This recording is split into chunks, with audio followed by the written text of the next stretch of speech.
One of the forgotten medieval kings of England was Henry IV, a king who took the throne deposing Richard II.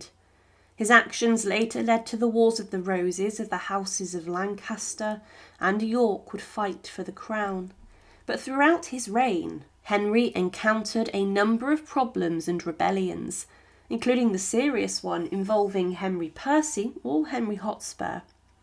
But the king then became very ill and he, in 1413, died at the age of 45 and was succeeded by his son, the remarkable Henry V, who would win some incredible battles against the French, including the Battle of Agincourt. But there was a lot of mystery behind the king's death and also his burial.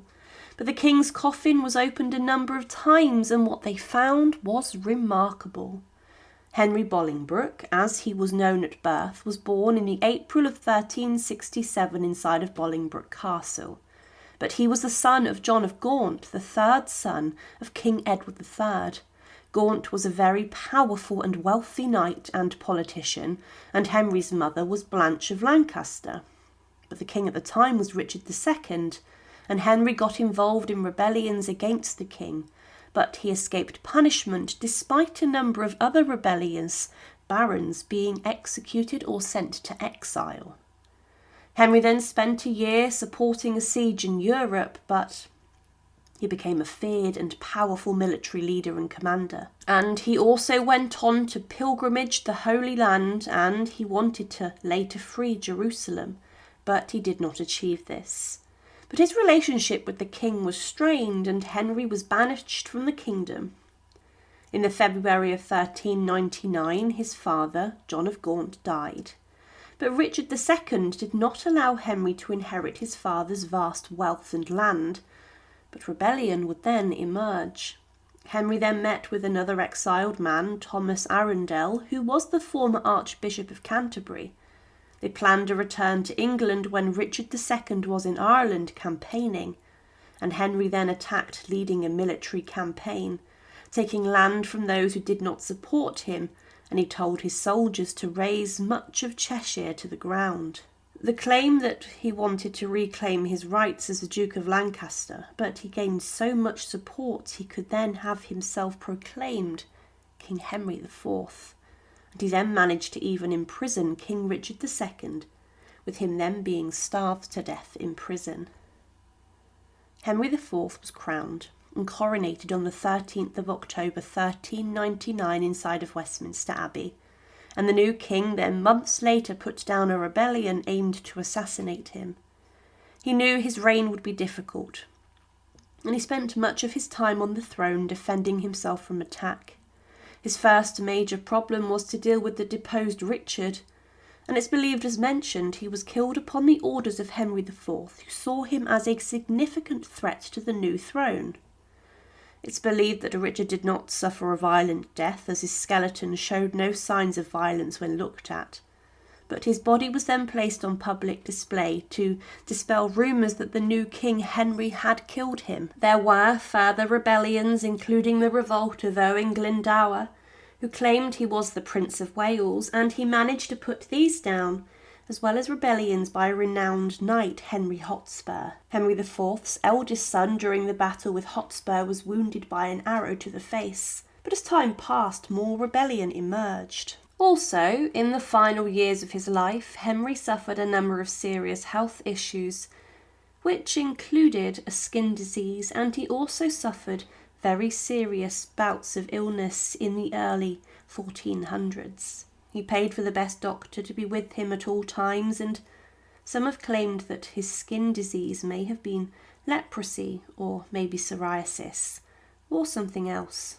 Others have said his health problems were caused by epilepsy or heart disease, but what led to the king's death is debated. It was predicted that Henry would die inside of Jerusalem, but he died inside the Jerusalem chamber in the abbot's house of Westminster Abbey on the 20th of March 1413. But Henry IV and his wife Joan were not buried at Westminster Abbey, but instead Canterbury Cathedral, on the north side of the Trinity Chapel, opposite to the shrine of Thomas Becket. This may have been due to the devotion Henry IV had to the cult of Becket that emerged following his violent death. There was a bizarre story that emerged about his body after death, and that was when Henry's body was taken between Barking and Gravesend, that a violent storm hit the ship carrying it, and the sailors, believing Henry's remains were used, then allegedly threw it overboard as they believed it brought bad luck. But this is unlikely, as a 19th century investigation took place to look into the coffin of Henry IV and his tomb. The tomb was surrounded by iron railings inside of Canterbury and was decorated with effigies of the king and his wife. However, because of the doubts about the actual location of Henry IV's body, there was an investigation ordered that took place on the 21st of August 1832. This was done to check whether a body was actually inside of the royal coffin. As the workers opened the tomb, a rough wooden coffin was found lying 2/3 under the west end of the king's monument. On top of the rough coffin was a simple lead coffin made from 2 sheets of lead. This coffin was not opened, but the investigators believed that this belonged to Henry IV's wife, Queen Joan. They then turned their attention to another coffin, and the lid was then sawn off of this, and inside was a lead coffin. This contained the body of King Henry IV. A small cutout was made so they could have a look at the king's body, and it was found that he had been very well embalmed, and shockingly it was discovered that his effigy was incredibly lifelike, which had been placed on the tomb. 5 layers of leather wrapping was peeled back, and underneath this was the king's face. The leather was still firm and moist, meaning there was still protecting Henry IV's body as well, centuries on. The lower parts of his face were perfectly preserved during the examination. The nose shriveled, but the bearded chin was said to have been moist, and the eyeballs could even be felt when someone reached in to feel the face.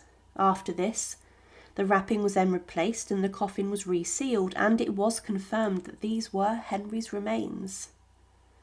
What came after the death of King Henry IV would be a civil war which would grip England as the Wars of the Roses emerged, with the House of York and the House of Lancaster fighting for supremacy over the nation. Henry IV was seen by some as a usurper, but he destabilised Richard II as a king who is often considered to have been one of the worst. Henry reigned for a period of around 14 years, and he suffered in his final days with disease and illness. But his burial was one which was different, being interred in Canterbury rather than Westminster Abbey. But what those people found who opened his coffin was the remains of a well-preserved king buried 400 years previously. Thank you for watching, and to support, please subscribe to Her Remarkable History. Thank you.